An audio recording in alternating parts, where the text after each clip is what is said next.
Gênesis no capítulo 27. Gênesis 27, uma história complicada, no mínimo.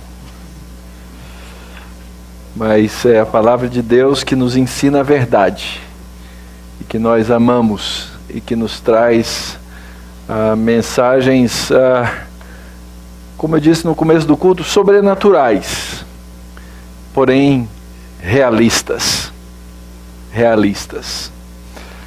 Nós vamos então abrir Gênesis 27. Eu começo apenas lendo dois versos do capítulo anterior, para que a gente tenha aí o enquadramento da história. Diz assim a palavra de Deus: Tendo Esaú 40 anos de idade, tomou por esposa Judite, filha de Beeri, Eteu, e a Basemate, filha de Elon, Eteu. Ambas se tornaram amargura de espírito para Isaque e para Rebeca. Tendo-se envelhecido Isaque e já não podendo ver, porque os olhos se lhe enfraqueciam, chamou a Esaú, seu filho mais velho, e lhe disse: Meu filho. Respondeu ele: Aqui estou. Disse-lhe o pai: Estou velho, não sei o dia da minha morte. Agora, pois, toma as tuas armas, a tua aljava, o teu arco, sai ao campo e apanha para mim alguma caça, e faze-me uma comida saborosa, como eu aprecio, e traze-me, para que eu coma e te abençoe antes que eu morra.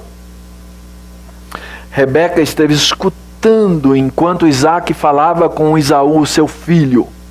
E foi-se Esaú ao campo para apanhar a caça e trazê-la. Então disse Rebeca a Jacó, seu filho: Ouvi teu pai falar com Esaú, teu irmão, assim: Traze caça e faze-me uma comida saborosa, para que eu coma e te abençoe diante do Senhor Jeová antes que eu morra.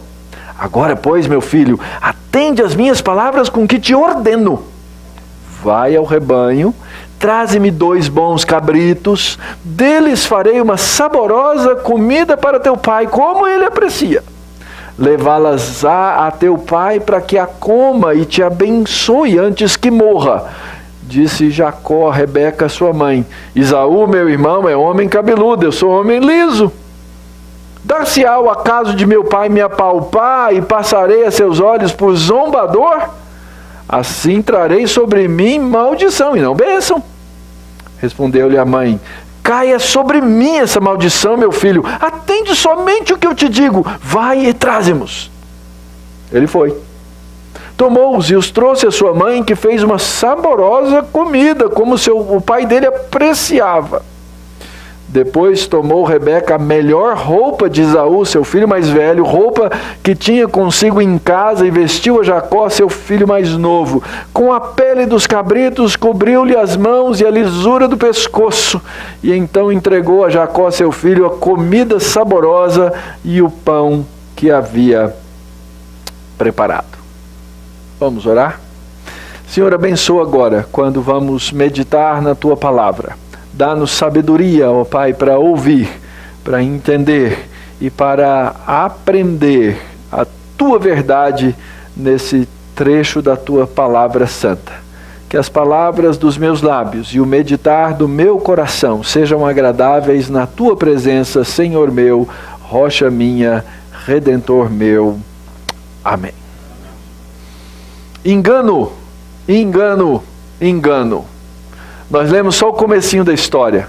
Nós vamos ler até o fim do sermão a história toda. E você vai ver que a história apresenta 4 personagens, e os 4 personagens são enganadores. E aí o pastor se vê num problema, né? Não? Como é que eu vou falar sobre isso quando esses personagens tão importantes na Bíblia, numa família tão importante na Bíblia, estão aqui a enganar uns aos outros? Isso já nos traz um questionamento moral. E vocês vão poder fazer perguntas depois da exposição, então preparem-se. mas eu não vou conseguir responder a todas agora durante a exposição. Mas o fato é que essa história é a história de um pai que está já, pelo menos supõe ele ser moribundo, porque na verdade ele está com 100 anos de idade e a Escritura diz que ele vai viver até os 180. Ele fez um erro de cálculo. Ele diz, eu estou perto de morrer, viveu só mais 80. De um pai que chama um filho para abençoar, de uma mãe que está atrás da porta escutando a conversa e ensina o seu filho como enganar o seu pai. Legal, hein? Dava enredo para Globo, mas a outra já roubou todos os enredos, né? Então, já está passando tudo lá. Essa história, obviamente, ela se dá no meio da grande história. Não podemos nunca esquecer. A Bíblia nos fala da criação de Deus, nos fala do homem que se rebelou contra Deus e pecou contra o Senhor, nos fala da maneira como Deus salva esse homem, até que nós venhamos a chegar a essa consumação, esse grande dia em que Cristo vai voltar e nós então viveremos perante novo céu e nova terra de Deus. Mas enquanto esse dia da consumação não chega, nós estamos vivendo debaixo da queda, no meio dessa história da redenção, da qual nós e muitos outros ao longo da história fazem parte. E então no livro de Gênesis nós temos 11 histórias que estão divididas com esse refrão, essa é a história de, essa é a história da geração de, e assim por diante. E nós estamos exatamente na história dos descendentes de Isaac. E agora, na história dos descendentes de Isaac, nós temos um conflito familiar imenso. É um momento cheio de fraudes, cheio de tensão, com uma história, como eu disse, que nos deixa meio perturbados, por assim dizer. Aliás, nós vimos já nos domingos passados. Primeiro vimos a história do próprio Abraão, depois nós começamos a ler a história de Rebeca. Lembram-se? Ela é importante para nós lembrarmos o que está acontecendo aqui. Lá em Gênesis 25, 2 capítulos atrás, nós lemos que a Rebeca queria muito um filho, ela era estéril, Deus concebe, e quando ela tem os gêmeos no ventre, ela pergunta para Deus, Senhor, se fosse para ser assim, eu não queria, porque era uma revolução na barriga dela. Ela reclama com Deus. E aí Deus dá uma profecia a respeito daquilo que estava acontecendo no ventre de Rebeca. Primeiro ele diz, olha, são gêmeos, não tem ultrassom ainda, você não pode ir lá no Pérola Byton fazer ultrassom, mas são gêmeos. É por revelação divina. Não sei se algum dia ela não sentiu 4 pés empurrando assim, ela falou, é gêmeo, mas eram gêmeos.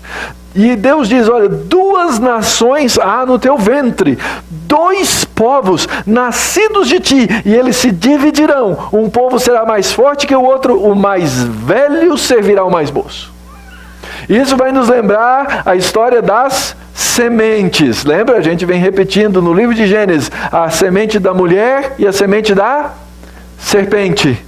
E aí, então, do ventre de Rebeca vão sair 2 nações, uma vai representar a semente da mulher, a linhagem que vai trazer Jesus Cristo à vida, e uma outra linhagem, que é a linhagem de Esaú, que claramente vai representar a linhagem de Satanás. Logo depois os meninos nascem, ainda em Gênesis 25. Saiu o primeiro, ruivo, revestido de pelo, chamaram de Esaú. Depois nasceu o segundo irmão, e ele fazia o quê? Segurava com a mão o calcanhar de Esaú. Eu não vou ficar para trás. E chamaram ele de Jacó. E o nome Jacó, ele vai dar a entender que é um enganador. É alguém que usurpa as coisas que são do outro. E aí quando a gente continua na história, um pouquinho mais para frente, os meninos cresceram, o Esaú, ruivo, peludo, já agora era um caçador, chega da caça morrendo de fome, pensa no dramalhão, tô morrendo de fome, e Jacó era um menino caseiro, estava cozinhando e tinha feito uma deliciosa lentilha. E ele chega diante do irmão e fala assim, me dá um prato dessa comida. Jacó, sabidão, faz o quê? Claro que eu dou. Não sem antes você me vender, não me prometer o seu direito de primogenitura. Lembram-se? O primogênito herdava a porção dobrada, ele era aquele que se tornava responsável por todas as coisas do pai, ele se tornava o chefe da família.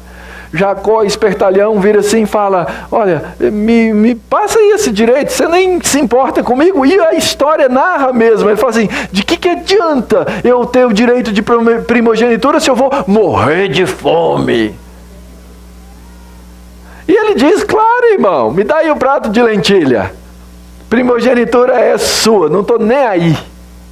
E ele começa a mostrar que ele é um indivíduo que não é afeito às coisas espirituais, que não é afeito às coisas sérias, que não é afeito às coisas de Deus. A lei da primogenitura, além de ser um contexto cultural, onde o primogênito herdava todas as coisas, tem um valor espiritual. Esaú estava dizendo assim, esse negócio espiritual não me importa, não estou nem aí para isso. Pode ficar com essa primogenitura. E ele diz, então, estou a ponto de morrer, de que me aproveitará o direito de primogenitura? Jacó diz, jura primeiro. Ele jurou, vendeu o direito de primogenitura a Jacó. Jacó é esperto.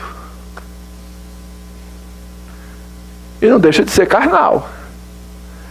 Mas Esaú é carnal, sequer é esperto.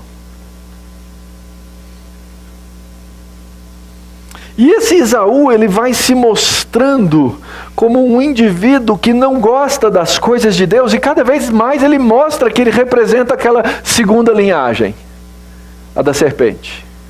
O finzinho do nosso capítulo, que nós já lemos, do capítulo anterior, diz assim, Esaú já tinha 40 anos e tomou 2 esposas fora do arraial, 2 mulheres idólatras, 2 mulheres incrédulas.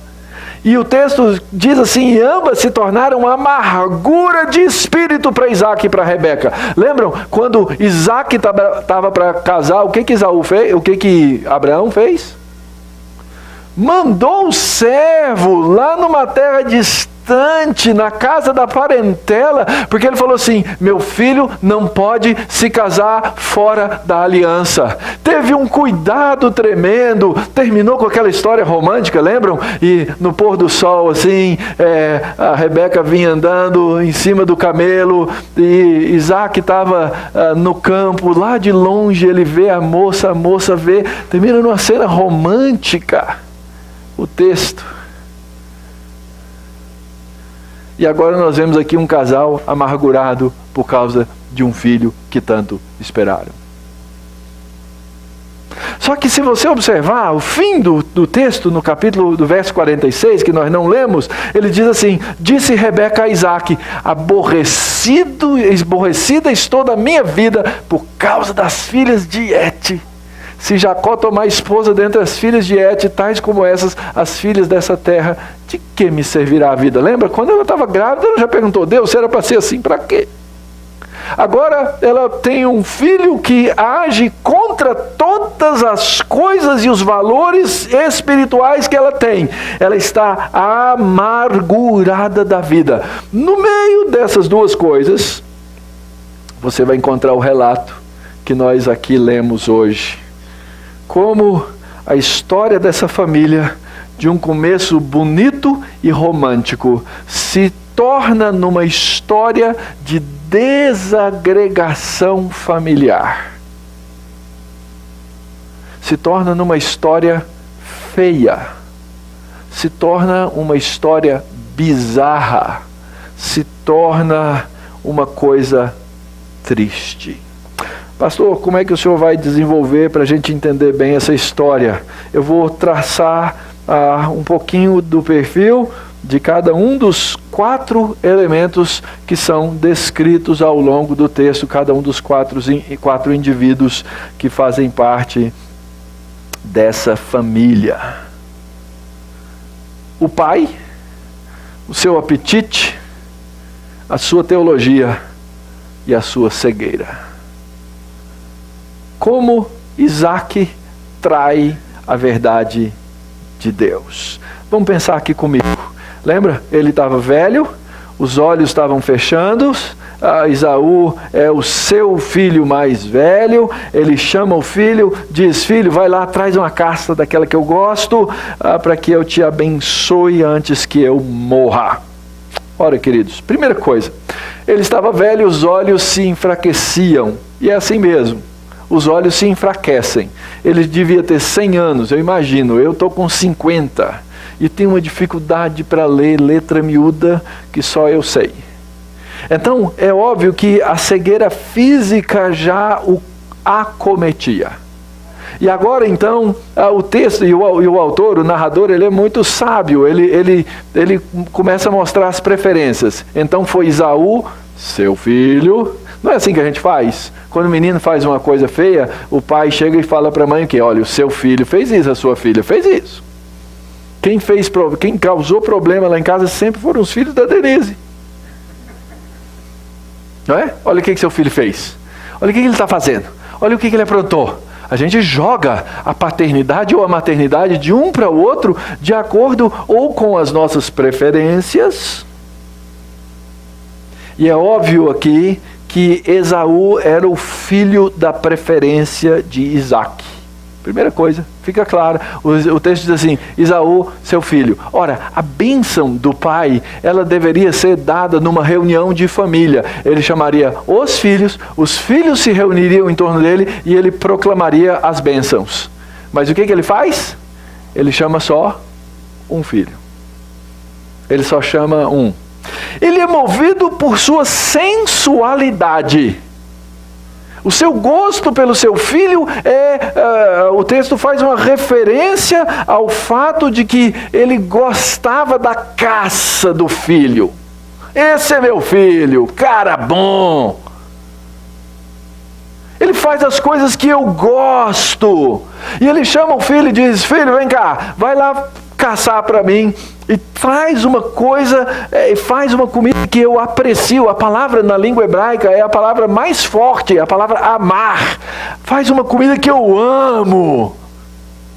Eu amo muito tudo isso, não é? Não devia ser tão bom quanto um McDonald's, fala sério. Mas o fato é que ele foi movido pelo seu apetite. Mas o problema maior desse homem não era a sua cegueira física. Aliás, quando a Bíblia fala de cegueira, normalmente ela quer apontar para os dois lugares, para a cegueira física e para a cegueira espiritual. Porque ele diz assim: vai, traz, eu quero comer, antes de morrer eu vou te abençoar. E o que Isaac estava fazendo aqui agora era uma traição da verdade de Deus. Porque Deus já havia dito que a bênção não seria de Esaú. Por isso que eu li os versículos lá do capítulo 25. Deus já tinha dito: olha, 2 nações há no teu ventre.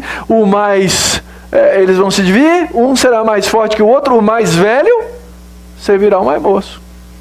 Isaac quer inverter a palavra de Deus. Isaac quer inverter a ordem que Deus já havia dito por meio de profecia. Ele diz: eu vou abençoar, eu vou enganar Deus. Eu vou abençoar o meu filho mais velho mesmo. Deus não tem o direito de mudar o nosso costume.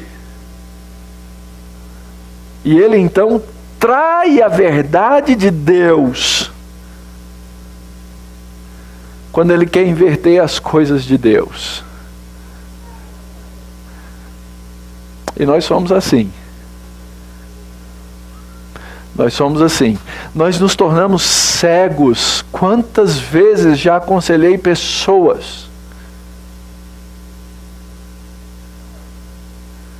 que você vai conversar com elas e elas têm todas as respostas prontas contra a palavra de Deus. Estou conversando com um homem que a mulher o deixou.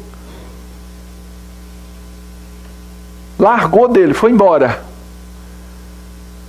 Ele me liga: pastor, veja só, minha esposa me abandonou, até minha esposa me abandonou, todos me perseguem, mas eu estou com a consciência tranquila. Eu estou com a consciência tranquila diante de Deus, porque estão me perseguindo. Eu prego a verdade. Ele está com tudo pronto na cabeça dele. E eu disse assim: irmão, nós precisamos trabalhar com os dois. Eu preciso falar com o senhor, eu preciso falar com a sua esposa. Nós precisamos consertar isso diante de Deus. Ele disse: pastor, não está mais nas minhas mãos. Ela saiu de casa. E é como se ele estivesse dizendo assim: que alívio! Que alívio! A nossa cegueira espiritual muitas vezes é semelhante a essa cegueira de Isaac, que quer contrariar, que quer torcer, que quer inverter a verdade de Deus para acomodar ao seu coração. É por isso, queridos, que como comunidade do povo de Deus, nós precisamos trabalhar uns com os outros. Sabe aquele texto lá de Jeremias que diz assim: enganoso é o coração? Aquele texto refere-se à raça humana e inclusive aos crentes. O meu coração é enganoso. Não se iluda. O seu não é melhor do que o meu. Nós nos enganamos constantemente. Essa foi a traição de Isaac, o pai, nessa história. Segunda traição, a mãe. Engano, distorção da teologia e exploração. Os valores de Rebeca são sólidos. Ela, quando ouviu a história, nós já lemos aqui, quando ela ouviu a história atrás da porta, ela talvez não devesse estar ouvindo atrás da porta, né? Mas quando ela ouviu a história de que Deus ia abençoar, que Isaac ia abençoar a Esaú, ela falou assim: não pode ser, Deus profetizou o contrário. Então ela estava atrás do quê? Ela estava atrás da verdade. Deus disse que ia abençoar o meu filho mais novo, que por sinal era o quê? Queridinho da mamãe. Ele também era o preferido. E o autor do texto, o narrador, faz o seguinte: Rebeca, Jacó, seu filho. O autor fica nos dando a dica, dizendo que ele era o queridinho. E aí, ela vai dar uma lição de escola dominical maravilhosa para Jacó. Jacó, nossa lição hoje é como enganar papai. Como enganar papai. E ela então monta uma conspiração. E interessante, Isaac tem culpa. Porque ele deveria ser o líder espiritual da sua casa, mas ele havia desistido. Aliás, Isaac vai se tornar um personagem que vai desvanecendo na história, sumindo, porque ele não assume nenhuma liderança espiritual da sua casa. E aquele casamento romântico lá no começo, bonito, com aquela cena do pôr do sol, agora mostra-se numa casa dividida. E o favoritismo fica claro: Isaac, teu pai. Vai lá e fala: Esaú, teu irmão. Jacó, meu filho. É assim que a narrativa faz.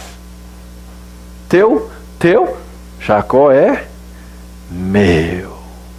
Então ela vai para trás da porta da tenda, ela escuta, ela instrui o seu filho como enganar o seu pai. Não existe nada mais terrível dentro de um casamento do que os filhos perceberem que pai e mãe não se amam e não confiam um no outro. Aliás, os meus dois, eles tinham uma revolta tremenda, porque filhos, eles são muito bons para muitas coisas. E uma das coisas que eles sabem fazer é jogar o pai contra a mãe. Eles sabem fazer isso, eles são craques. Um dia eu precisei sentar com os dois à mesa e dizer para os dois o seguinte: vocês estando certo e sua mãe estando errada, eu quero que vocês saibam de uma coisa: eu me casei com ela, eu estou do lado dela. Pensa numa revolta daqueles dois. Como assim? Como assim? Eu escolhi casar com ela. Deus nos deu vocês como filhos, mas o meu compromisso é com ela. Se vocês forem contra ela, saibam que vocês vão estar atraindo a minha ira.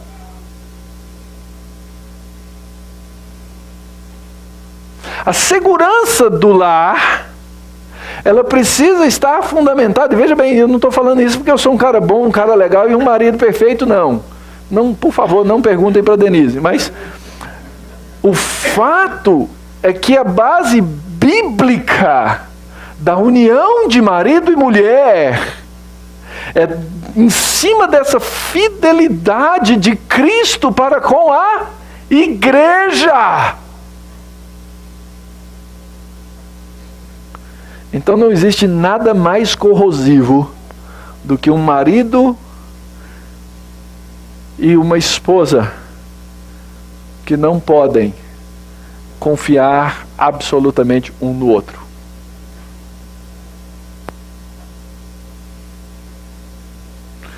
Jacó, no meio da história, para a mãe. Para, mãe. E eu sou liso. Meu irmão é cabeludo. Vou chegar lá, eu sei que o pai está cego, mas vai que ele passa a mão em mim. Eu vou virar motivo de chacota. Pior, em vez de ser abençoado, eu vou ser amaldiçoado. O problema de Jacó não era a mentira. O problema de Jacó era ser pego. Ele estava com medo de ser pego.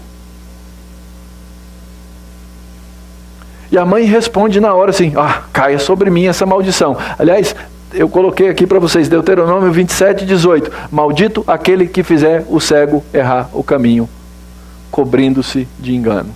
Tinha uma maldição específica na Bíblia. Ele lembrou, provavelmente eles estudavam a Bíblia em casa. Ele lembrou: mãe, vai dar problema isso aí, meu pai está cego, eu vou enganar meu pai, eu vou ser maldito, porque Deus falou na palavra dele. Mas a Rebeca tinha lá o seu lado de conhecer, e ela traz sobre si a própria maldição. Não, filho, eu assumo a maldição no seu lugar. Caia sobre mim a maldição. Ela, na verdade, ela está dizendo: eu arrisco a minha vida, porque eu tenho aqui as minhas convicções. Lembram que eu disse no começo? Valores sólidos, métodos deploráveis. Valores sólidos, métodos deploráveis. Caia sobre mim a maldição. E aí então termina, olha, vai e pega uma roupa do seu irmão, coloca uma roupa do seu irmão para ele sentir o cheiro. Ele está cego, ele não vai ver direito. E ela cobriu, colocou de algum jeito lá, a gente fica imaginando como seria isso, mas ela cobriu com algum tipo de pelo para que se o pai passasse a mão, ele sentisse o pelo. Mas a história não acaba aí. Nós continuamos então agora a leitura. Jacó então foi a seu pai e disse: meu pai! E ele respondeu: fala. Quem és tu, meu filho? Respondeu Jacó a seu pai: sou Esaú, teu primogênito, fiz o que me ordenaste. Levanta-te, pois, assenta-te, come da minha caça, para que me abençoes. Disse Isaque a seu filho: como é isso que pudeste achar tão depressa, meu filho? E ele respondeu: porque o Senhor Jeová, teu Deus, a mandou ao meu encontro. Então disse Isaque a Jacó: chega-te aqui para que eu te apalpe, meu filho, e veja se és meu filho Esaú ou não. Jacó chegou-se a Isaque, seu pai, que o apalpou e disse: a voz é de Jacó, mas as mãos são de Esaú. E não o reconheceu, porque as mãos com efeito estavam peludas, como as do irmão Esaú. E o abençoou. E lhe disse: és meu filho Esaú mesmo? E ele respondeu: eu sou. Então disse: chega isso para perto de mim, para que eu coma da caça de meu filho. para que eu te abençoe. Chegou-lhe e ele comeu. Trouxe-lhe também vinho e ele bebeu. E então lhe disse Isaque, seu pai: chega-te e dá-me um beijo, meu filho. E ele se chegou e o beijou. Então o pai aspirou o cheiro da roupa dele e o abençoou e disse: eis que o cheiro do meu filho é como o cheiro do campo que o Senhor Jeová abençoou. Deus te dê do orvalho do céu, da exuberância da terra e fartura de trigo e de mosto. Sirvam-te os povos e nações te reverenciem. Sê senhor de teus irmãos e os filhos de tua mãe se encurvem a ti. Maldito seja o que te amaldiçoar e abençoado o que te abençoar.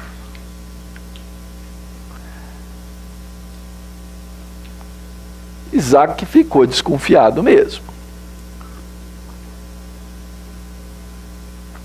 Ele faz 5 testes. 5 testes. Primeiro ele desconfia: quem é mesmo você? Eu não estou reconhecendo essa voz. Chega aqui, deixa eu te encostar. Chega aqui, deixa eu te dar um beijo. Deixa eu sentir seu cheiro. Mas é você mesmo. Deixa eu entender uma coisa aqui. Como é que você conseguiu caçar tão depressa? Nós estamos aqui no meio do deserto. E Jacó blasfema. Qual foi a resposta dele? Foi Jeová. Quebrou o 3º mandamento, quebrou o 9º mandamento, saiu quebrando um atrás do outro. E é interessante, Jacó vai ser consistente. Ele diz assim: é o Senhor teu Deus. Até agora não era Deus dele. Falta um capítulo para Deus virar o Deus de Jacó. É o Senhor teu Deus. Cuidado. Nós, presbiterianos, até corremos mais esse risco. Nós batizamos os nossos filhos, os filhos da aliança. E isso pode gerar a presunção de que eles não precisam do evangelho, que eles não precisam ser evangelizados, de que eles não precisam fazer a sua profissão de fé e de que eles então já são crentes. Deus dele é o meu. Não, eu considero assim, mas os nossos filhos não são automáticos, não. Nós os batizamos por fé, nós os recebemos na comunidade da aliança, mas eles têm prazo de expiração, inclusive. Não acredite nisso. E aqui é o caso de Jacó. O caso de Jacó, o problema dele é que até então ele até sabia a Bíblia. Ele lembrou da maldição de alguém que enganasse um cego.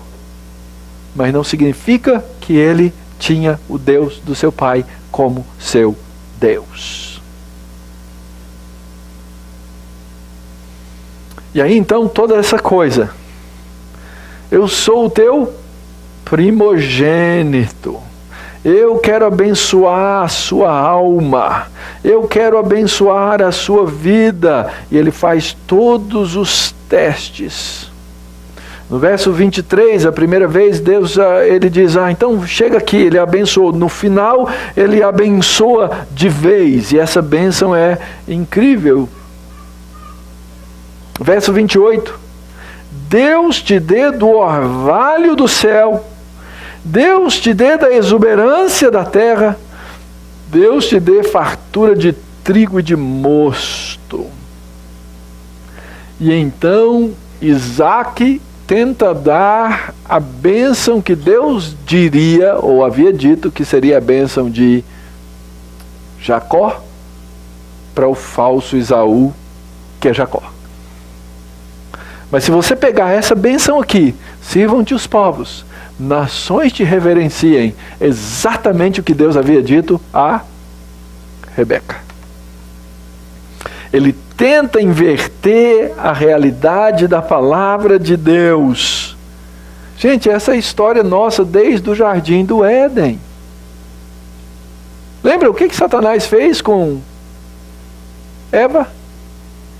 Olha, Deus falou que se a gente comer da árvore, do fruto da árvore, do conhecimento do bem e do mal, a gente vai morrer. Satanás faz o quê? O oposto. Certamente você não vai morrer. E Eva acredita em quem? No capeta. A fé que ela deveria ter e exercitar no seu Deus, ela coloca em outra palavra. E nós hoje, queridos, nós somos chamados a colocar e a exercitar a nossa fé na palavra de Deus. A teologia está distorcida, ela está invertida. E essa é a grande obra de Satanás, conforme nos é dito por Paulo em Romanos capítulo 1. Lembra?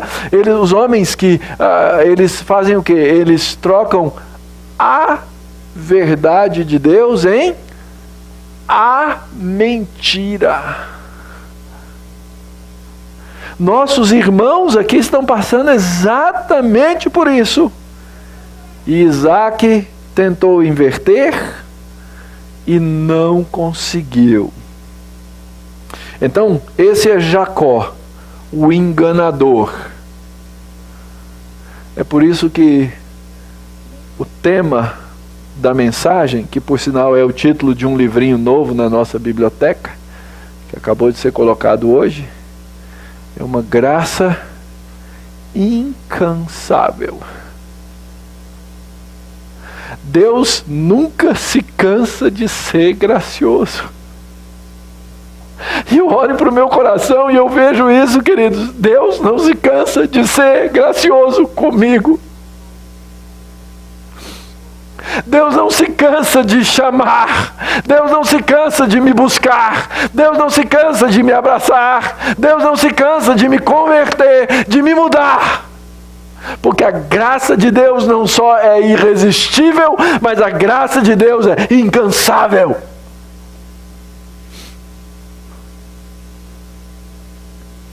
Deus pega um Jacó, que até esse momento não tinha coragem de fazer uma profissão de fé e dizer, Jeová é meu Deus, e manda o pai abençoá-lo. E aí eu começo a lembrar da minha própria rebeldia, da rebeldia do meu coração. Ao longo da história, e eu não falo da história só remota, na qual Deus foi lá e me arrancou, e me trouxe, e me puxou para a vida, mas da minha rebeldia hoje.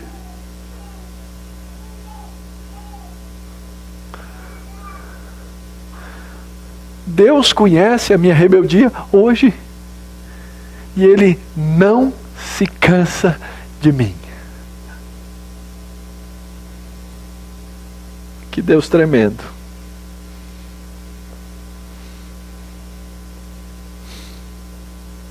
Assim foi a história do filho enganador.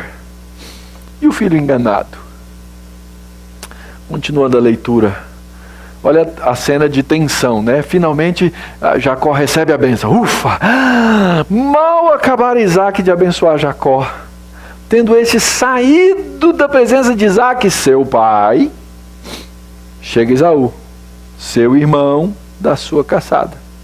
E fez também ele uma comida saborosa, trouxe a seu pai e lhe disse, levanta-te, meu pai, come da caça de teu filho, para que me abençoes.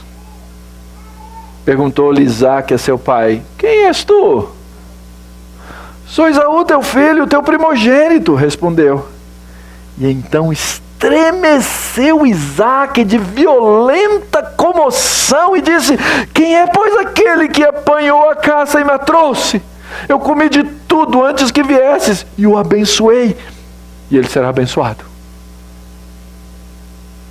Como ouvisse Esaú tais palavras de seu pai, bradou com profundo amargor e lhe disse, abençoa-me também a mim, meu pai. E respondeu o pai, veio teu irmão astuciosamente, eu estava desconfiado, e tomou a tua bênção. Disse Esaú, não é com razão que ele se chama Jacó, pois já 2 vezes me enganou. Tirou-me o direito de primogenitura e agora usurpa a bênção que era minha. E disse ainda, não reservaste, pois, bênção nenhuma para mim, pai. E então respondeu Isaque a Esaú: eis que o constituí em teu senhor, e todos os seus irmãos lhe dei por servos. De trigo e de mosto o apercebi. Que me será dado fazer agora, filho? Eu fui enganado. Disse Esaú a seu pai: acaso o pai tem uma única bênção para mim? Abençoa-me também a mim, meu pai. E levantando Esaú a voz, chorou. E então lhe respondeu Isaque, seu pai: longe dos lugares férteis da terra será a tua habitação, e sem o orvalho que cai do alto. Viverás da tua espada e servirás a teu irmão. Quando, porém, te libertares, sacudirás o seu jugo da sua cerviz. E passou Esaú a odiar a Jacó por causa da bênção com que seu pai o tinha abençoado. E disse consigo: vem próximos os dias de luto por meu pai vai morrer. E então matarei a Jacó, meu irmão. Chegaram aos ouvidos de Rebeca essas palavras de Esaú, seu filho mais velho. Ela, pois, mandou chamar Jacó, seu filho mais moço, e disse: eis que Esaú, teu irmão, se consola a teu respeito, resolvendo matar-te. Agora, pois, meu filho, ouve o que eu te digo. Retira-te para a casa de Labão, meu irmão, em Harã. Fica com ele alguns dias, até que passe o furor do teu irmão, e cesse o seu rancor contra ti, e se esqueça do que lhe fizeste. Não foi a mãe, né? Foi o irmão. Então providenciarei e te farei regressar de lá. Porque hei de eu perder os meus 2 filhos num só dia? Disse Rebeca a Isaque: aborrecida estou da minha vida por causa das filhas de Et. Se Jacó tomar esposa entre as filhas de Et, tais como estas as filhas dessa terra, de que me servirá a vida?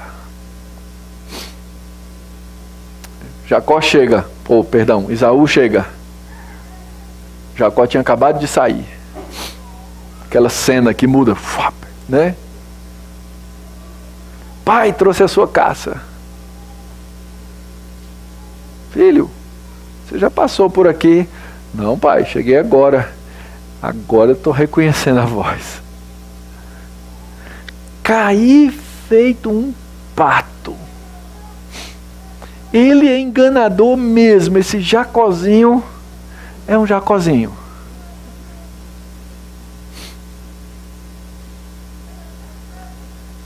E a bênção dada pelo pai não podia ser voltada atrás. Provavelmente ele tinha testemunhas, ainda que ele não tivesse chamado a família toda, porque os servos deveriam saber quem é que herdaria no lugar do pai todas as coisas. E aí então, diz que a ira do irmão era imensa, ele tremia, ele chacoalhava. Ficou abalado, porque o sonho dele, aquilo que ele havia desprezado lá atrás, se confirma agora. Grito de amargura, ele chora para o pai: pai, me abençoa também, pai, eu quero outra bênção, eu quero alguma coisinha, sobrou nada para mim. Lembra que eu contei da última vez, quando eu falei sobre as bênçãos, como é que funcionava da primogenitura? Eles dividiam pelo número de irmãos, e aí 2 partes ficavam para o primogênito, e as outras partes eram divididas pelos outros. Mas quando só tinha 2, o que acontecia? Dividia por 2 e o primogênito ficava com as 2 partes. É por isso que não sobrou nenhuma bençãozinha.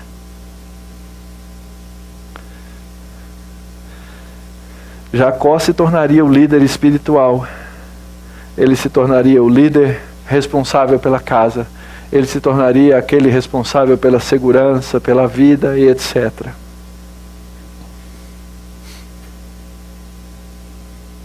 Esaú fez questão de esquecer que ele tinha vendido o direito de primogenitura. Isaac até tenta dar uma bençãozinha para ele, né?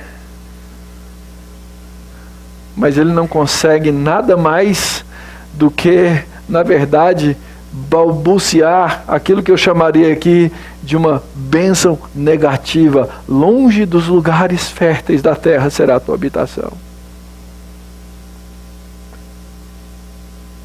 E vejam bem, ele não se tornou um cara miserável, sem nada. A história vai contar isso. Mas ele perdeu o seu lugar de liderança. Ele passou a viver da espada. E você precisa lembrar uma coisa, quem está ouvindo essa história aqui é o povo de Israel, quando está chegando na terra prometida. E quando eles estavam caminhando pela terra para chegar em Canaã, eles tinham que passar por uma nação, que se chamava o quê? Edom. Edom é quem? Esaú. Quando pediram para passar, o que Esaú respondeu? Necas de Catibiriba, aqui vocês não passam. Se vocês passarem, a gente ataca vocês. Então essa história é lida para um povo que sabe quem é o seu inimigo agora. E eles entendem dessa maneira por que esse homem vive da espada e da luta. Então os dias de luto vieram ou viriam, mal sabia ele que ia durar tanto tempo, e as consequências dessa história, queridos, são consequências tristes. Tristes. Enquanto na história de Abraão, a gente lê uma história com um final feliz, na história de Jacó nós só vamos achar o último momento de esperança, mas é uma história triste, nós vamos lê-la daqui para frente nos próximos domingos. É uma história de traição. Aliás, várias dessas traições aqui, elas são reflexo de traições anteriores. Mas a graça de Deus é incansável. Deus não desiste apesar de nós. Deus não desistiu apesar de Jacó. Agora pensa um pouquinho no seu Redentor e pensa um pouquinho na sua vida. Se eu fosse o Redentor, queridos, eu já tinha desistido de todos vocês. Porque eu já teria desistido de mim mesmo.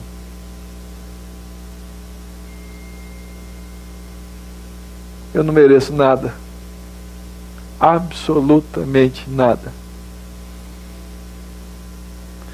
É por isso que um dos lemas da nossa reforma é o quê? Sola gratia. Só a graça. Foi essa graça de Cristo que veio ao coração e à vida de cada um de vocês que está aqui hoje e que crê em Jesus como seu Salvador. Pode ser que tenha gente aqui que não crê em Jesus como seu Salvador. Até gente que frequenta e que vem aqui.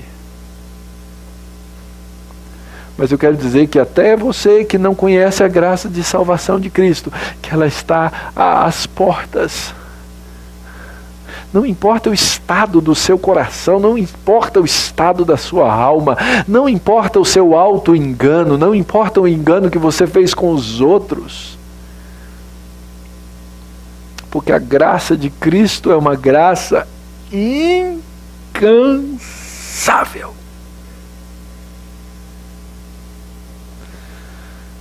O que a gente faz então diante dessa história? Primeira coisa, lembra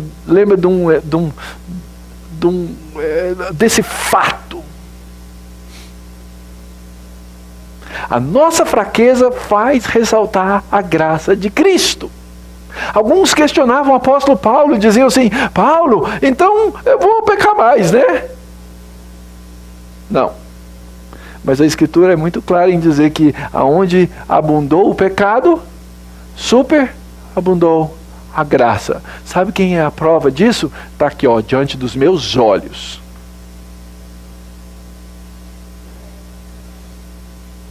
Porque aqui dentro não tem nenhum santo.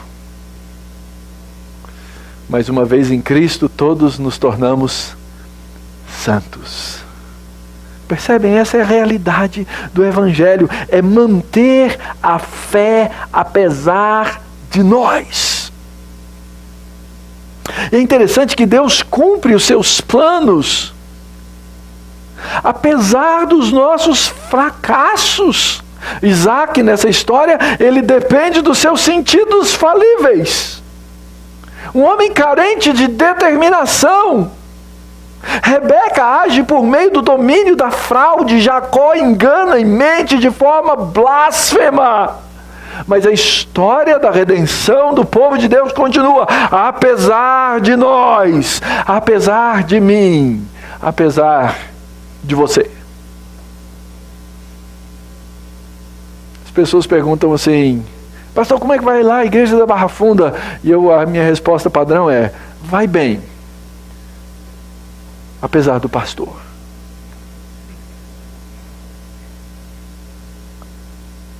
E não é uma resposta falsa nem hipócrita. É real. Deus é bom apesar de nós. Segunda coisa, queridos. Pese a sua fé e as suas motivações diante de Deus. A fé de Isaac fraca, mas Deus ainda o usou para abençoar. E Deus nos chamou para abençoar. Eu não quero ser como Isaac, tá bom? Mas eu quero que Deus me use para abençoar. Abençoe apesar de você, abençoemos apesar de nós. Isso nos traz esperança apesar de nós. Nós não somos os donos da história, nós não somos os senhores da história, nós não somos os feitores da história, a história pertence a Deus. Cabe a mim, na minha hora, no meu tempo, na minha geração, fazer como resposta à graça incansável de Deus aquilo que Ele me chamou para fazer. Mas eu sei que eu não vou ver coisas perfeitas na minha vida. Mas eu tenho esperança, apesar de mim. Esperança, apesar de nós. Esperança, apesar da igreja e seus erros. Nós precisamos manter a esperança bíblica. O que explica isso tudo, queridos?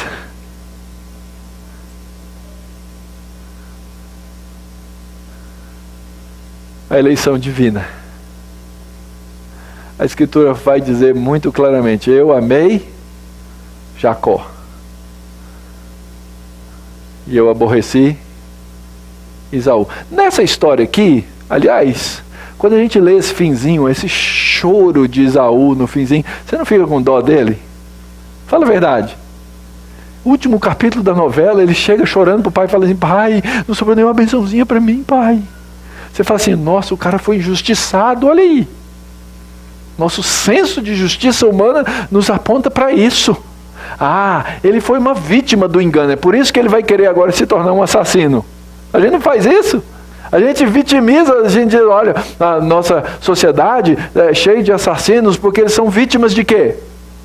Da sociedade. Então, Esaú, ele é uma vítima de uma mãe megera, de um irmão enganador.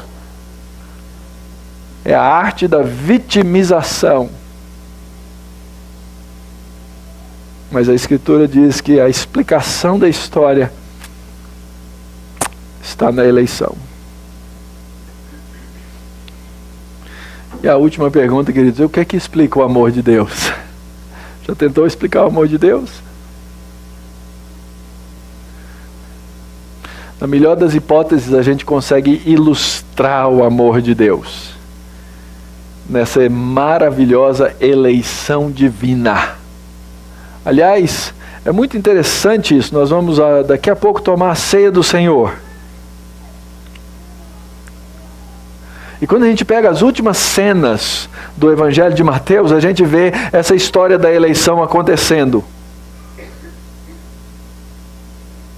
Aliás, Jesus diz lá na mesa da ceia, ele diz assim, ó, o Filho do Homem vai, mas como está escrito a seu respeito, ai daquele por intermédio de quem o Filho do Homem está sendo traído. Melhor fosse que esse cara não tivesse nascido. E ele referia-se a quem? A Judas. Ora, esse Judas faz o quê? Ele trai o Senhor com um beijo. Ele tinha dito para os guardas que foram prender Jesus, olha, o cara que eu beijar, esse é o cara. E o texto diz lá em Mateus 26, 49, aproximando-se de Jesus, lhe disse, salve mestre, e o beijou. E o plano de Deus aconteceu a despeito da malícia humana. Mais adiante, o próprio julgamento de Jesus foi assim. O texto diz assim, Mateus 26, 59, os principais sacerdotes, todo o sinédrio, procuravam algum testemunho falso contra Jesus, a fim de o condenarem à morte. Porque eles não tinham razão para condenar Jesus à morte. Mais adiante um pouquinho, eles perguntam, que vos parece? E o povo responde, ele é réu de morte. Malícia humana, não tinha nada para condená-lo. A mesma coisa fez Pilatos. Quem que vai? Barrabás, eu lavo as minhas mãos. Malícia humana.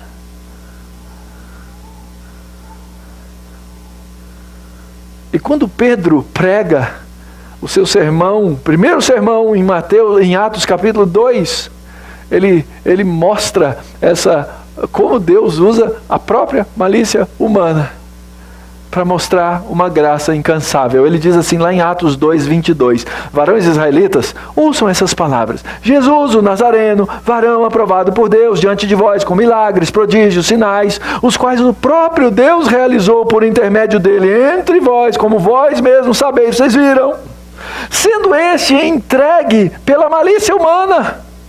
Não. Ele foi entregue pelo determinado desígnio e presciência de Deus. Mas quem matou foram vocês. O crucificaram por mão de iníquos.